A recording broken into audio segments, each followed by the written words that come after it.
Hello dear students, today we are going to start a new chapter from science, that is the living world. Students, if we go in our environment, in our surrounding and look around us, we can see so many things are present, and these things are buildings, houses, vehicles, some plants are there, animals are there, and some peoples are also present around us.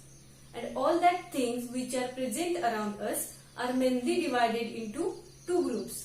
These two groups are living things and non-living things. So these two groups are livings and non-livings. Now students, the question arises that how these two groups are different from each other. What are the differences between living things and non-living things? So students, some specific characteristics are only shown by that living organisms, and that characteristics are totally absent into the non-living organisms. So students, these characteristics are growth, respiration, excretion, reproduction, lifespan, and last it is cellular structure.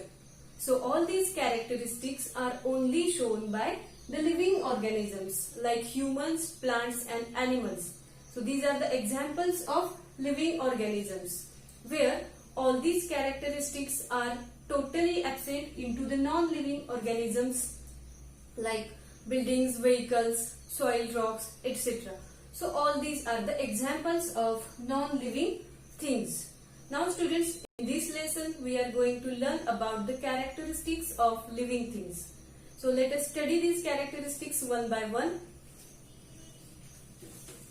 It is very important part of the chapter. It is right here. The characteristics of livings. Okay, so it is defined as the characteristics which are shown by living organisms. They are called as the characteristics of living organism. Just remember this and come to the first point, that is growth.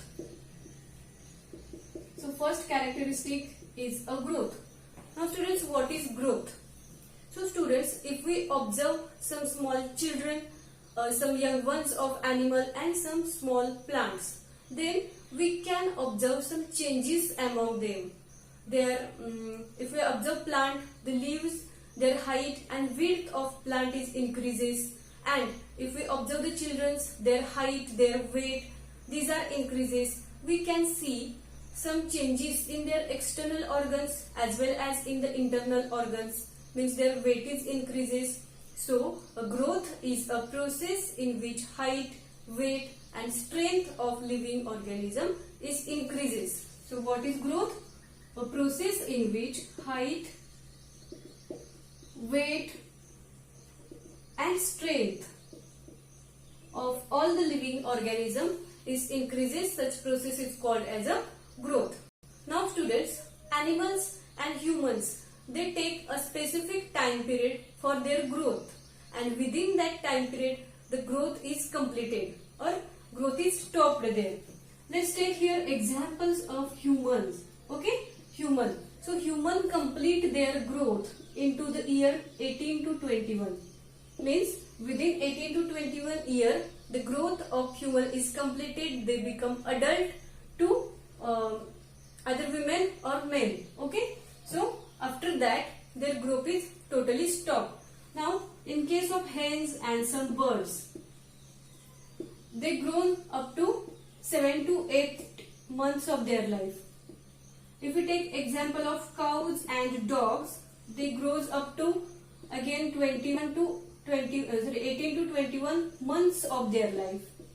Means within this time period these organisms are completed their growth and their growth is stopped after this time period.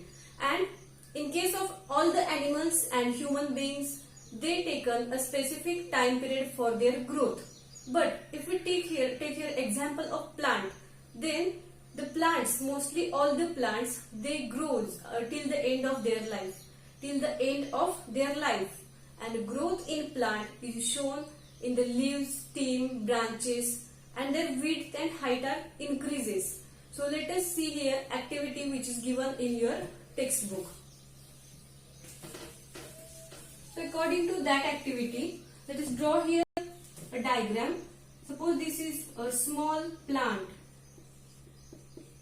Okay, and if we take this plant and tie a stretched thread up to specific height.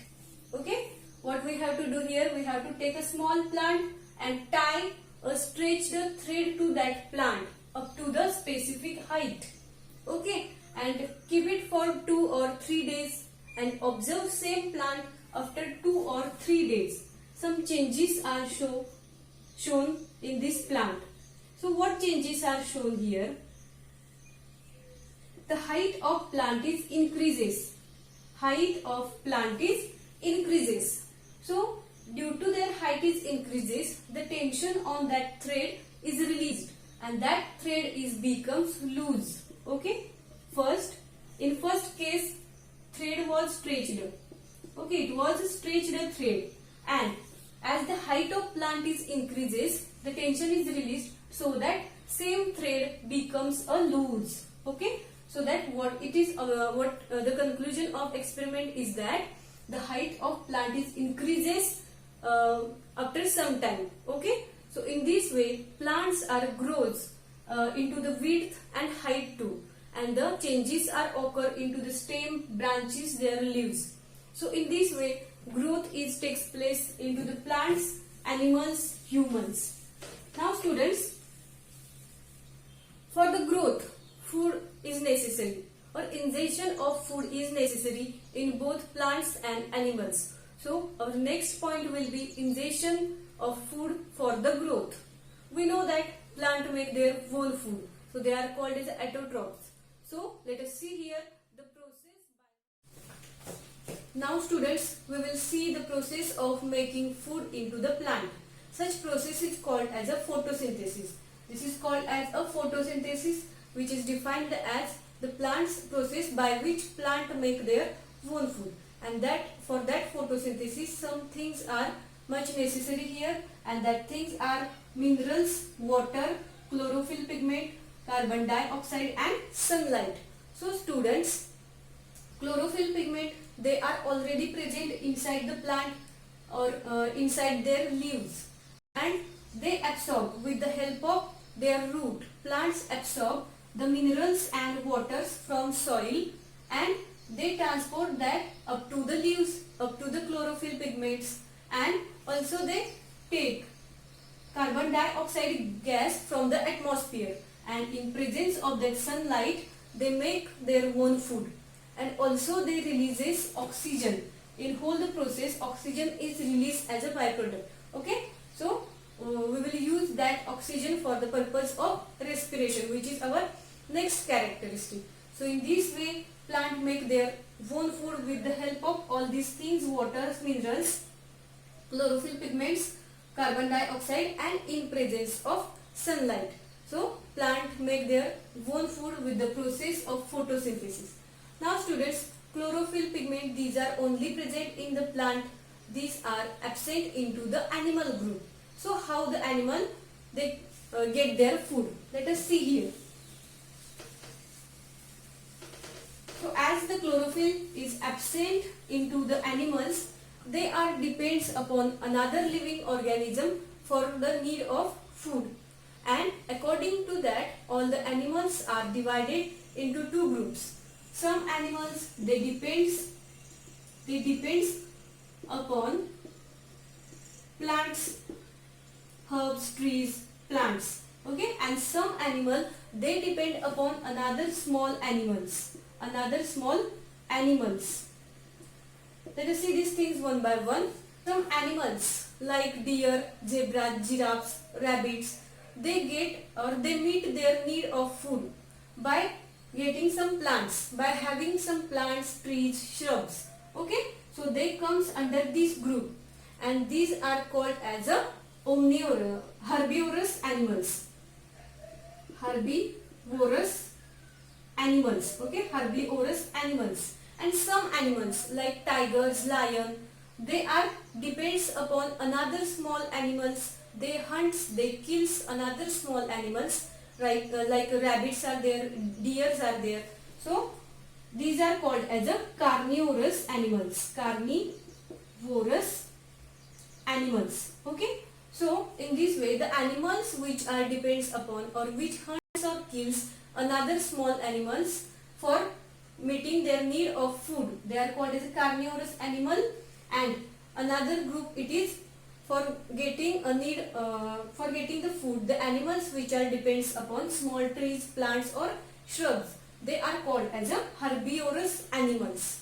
Now humans are either considered as herbivorous or considered as carnivorous, and they are developed for the omnivorous digestive system.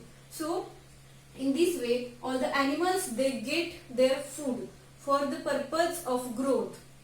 So in this way we have studied about the first characteristic, it is growth. Now come to the second characteristic of living thing, that is respiration. So it is very important characteristic again called respiration.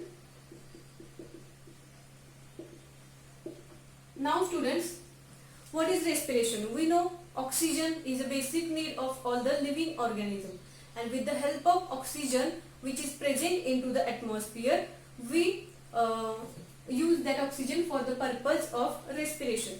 Now question arises, what is respiration? The process, again it is a process of inhaling oxygen and exhaling CO2. So process of inhaling oxygen and exhaling CO2, that is carbon dioxide. Okay. So process of inhaling oxygen and exhaling CO2 called as a respiration, which is another characteristics of living things. Now students, different organisms or different animals, they are having different organ for this purpose. Okay, if we consider the example of human being, they are having pair of lungs. They are having a pair of lungs either side of their heart. Suppose here heart is present. At either side of heart, human beings, they are having a pair of lungs, and with the help of this organ, they can respire. They inhale oxygen with their nose. They inhale oxygen with their nose and exhale CO2 again with their nose. And in this way, they carried out the process of respiration with the help of this organ called lung. Now students, we know another example, that is fish, which are living in the water till the end of their life. So fishes, as they are living inside the water, question arises that how the fishes can respire.